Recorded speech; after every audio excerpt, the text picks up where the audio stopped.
what it's like to be denied the water that's flowing past you.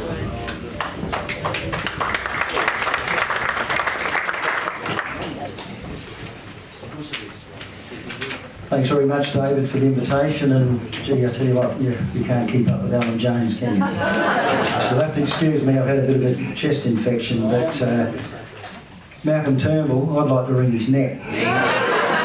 And what David just mentioned in regards to when he was Minister for Environment and Water, when he separated water from land and made water a tradable commodity, where did he get that water? I'll tell you where he got it.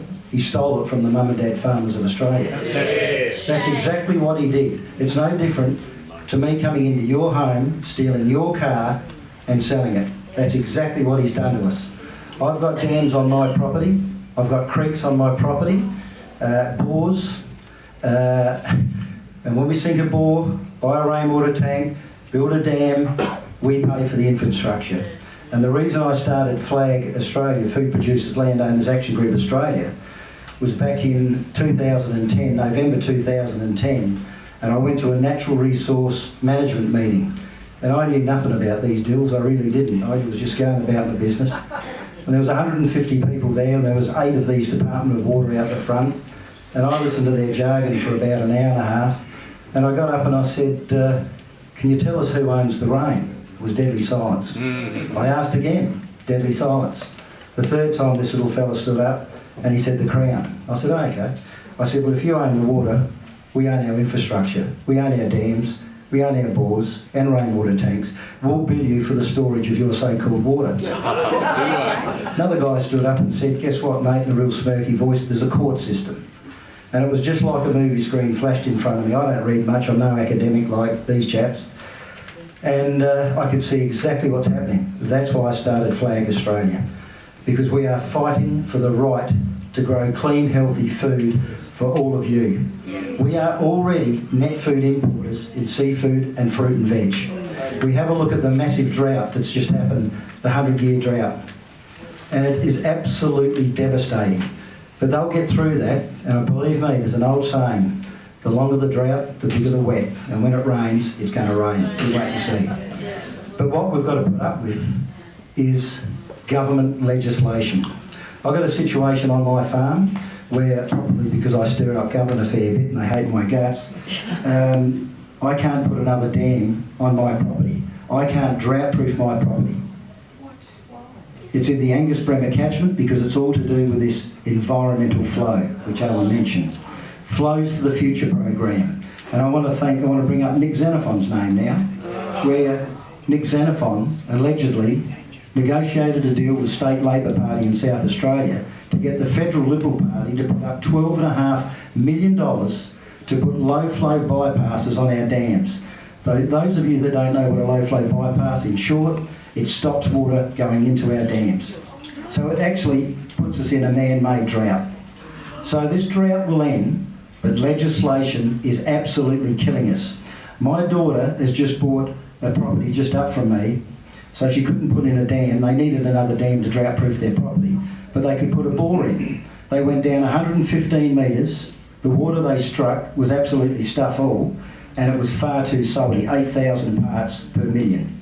That cost them $10,000. A young couple trying to get on, trying to grow food, but no, they had to put in another bore. I can tell you now, just think of this. You control water, you control everything. And that's what this is about. And we hear about these politicians telling us that we're going to, infrastructure to create jobs and we're going to do this and we're going to do that. You can't go to these bloody jobs without food. You couldn't get here today without food. We can't survive. It's as simple as that. I can't understand why on every politician's lips they're not talking food production. And not only that, if we have a look at the situation where we're going to be net food importers, which is not far off, I can tell you, that puts us in a very vulnerable and dangerous situation. Whoever we're getting our food from, what if they cut the supply? And don't worry, they can, as easy as anything. And as Alan said, there's plenty of water in this country. We've got too much water going out to sea, and it's actually ruining our seagrass. We've got all these houses, suburbs, being built on our good agricultural land. Where the water used to flow over the land, where's it going now? Being channeled out to sea. We've got, and this is an issue people don't bring up, all these environmentalists. I care about the environment, but we're looking at environmentalists here. But, you know, it's okay to plant all this scrub everywhere, which, number one, is stopping food production. Number two, it's a haven for massive bushfires, and don't worry, we're going to have wildfires in this country. And what do we use to put that out? Water. Right next door to me, last week, I had a fire. And it wasn't a very big one, but the amount of water I had to use to put that small fire out was astronomical. So I can assure you, I just want to bring up briefly, if I can, David, just a few instances in the last 8 years, what farmers have had to put up with. And I'll never forget, I met a guy, Tony Willsmore, at Woolworths in Mahotowne at Strathalbyn. And he was bawling his eyes out, and he said, Peter, they've taken my water, can you help me out? And I said, yeah, no problems there at all. So I rang this Martin Stokes Department of Water, and we had a meeting. With a flick of a pen, got his water back. Just with a flick of a pen, just by having the meeting, I'm nobody. But with a flick of a pen. So what else is happening behind closed doors? Another guy, Phil Good, rang me up and he said, because now we've got satellite imagery, they're just looking at everything that we do. You can't even go out the backyard now and have a pee because we're being watched. But the whole thing is, Phil said to me, Peter, they're saying the dam is 6.2 meg. And anyway, I said, well, look, when are they coming out to do, because that was satellite imagery, the aerial photo. Anyway, he said they're coming out to measure it with little fishing rods. So I went out there about an hour before, had a look at the dam. I said, it's not even 4 meg. In the Western Mount Lofty Ranges in South Australia, if it's 5 meg and over, you need a licence. So anyway, they came out with these little fishing rods and they've got sonar devices and they're cast out.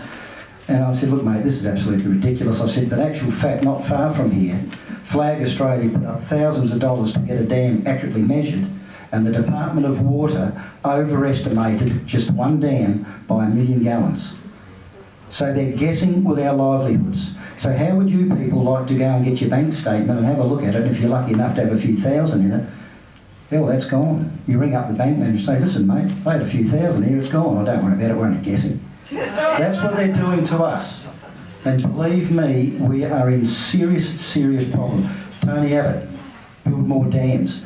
Yes, we need more dams. South Australia, what are they doing? They're letting the water out of our reservoirs, the Natural Resource Management Board, for environmental flow. So people that don't understand, you know, in the summertime, they're looking at the reservoirs, oh, they're a bit low, we haven't had the rain, pig's ribs. They've let it out. They've let it out to sea. Yeah. This is the crap we're putting up with. I mean, I'm on my way out, I'm getting older and a few of yous and all the rest of it. But you young people really need to wake up here. Don't be fooled by the jargon they're teaching you in schools. Don't be fooled by the jargon, I can see you nodding here, good on you, mate. By the jargon they're teaching in universities, and they want people at universities as long as you can and all the rest of it.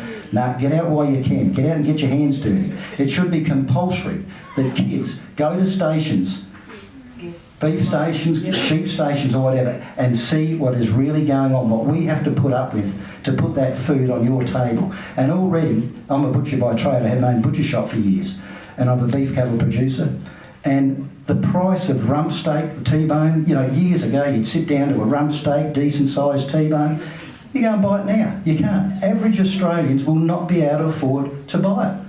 But we're going to be flaming buying this crap from overseas, which I think is absolutely disgusting. And both parties have let us down, both of them. I just want to share one other little thing too, in regards to Section 127(6)A of the Natural Resource Management Act of 2004. And people in the city all pay an NRM levy. It's on your rates. Section 127(6)A, $35,000 non-complying fine. Now that could be because we've shifted a rock on our property. We've got to get permits to shift a rock. Shift a rock on our property. They see what's happened, $35,000 non-complying. Don't tell me they won't do it, because they've done it to a mate of mine at Victor Harbour, where he cleared a bit of silt out of a creek, actually made it flow, helped environmental flow, $35,000 fine. But the Labor government in South Australia wanted to change that to $700,000. If you're a family company, it is $70,000. The Labor government in South Australia wanted to change that to $2.2 million. Why? 700,000. Don't forget, they monitor the city. 700,000 won't sell your house. Sorry, 35,000 won't sell your house. 700,000 will sell a lot of houses. 70,000 won't sell your farm. 2.2 million will sell a few farms, not big stations. This is all about control. Nothing to do with the environment, believe me. They want to fence off our creeks, all at our expense. Why? I said to these deals, why? Oh, because we want pristine water. I said, well, hang on. Microorganisms feed off animal faeces. It's part of the ecology. Our dams are not only watering our stock, protecting our livelihood and our animals and all the rest of it, because it's drought-proofing our properties, but they're flood mitigation ponds. We've got down in the suburbs in Adelaide now being flooded out when we get a downpour.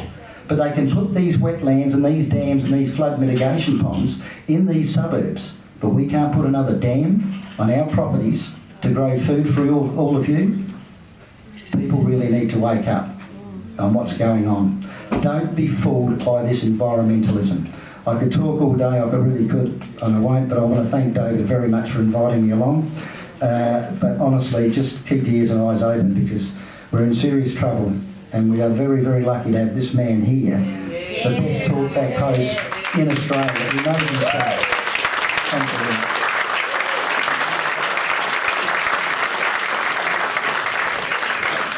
Can I just mention one other thing? Sorry, David. Scott Morrison, if you hear this, the $12.5 million that good old Malcolm Turnbull, he would have put his hands together here, that the Liberal Party have put up to put these low-flow bypasses on our dams, which we really put pressure on the state Liberal Party, and thank God 5 weeks ago they put in Hansard that they would not be mandatory.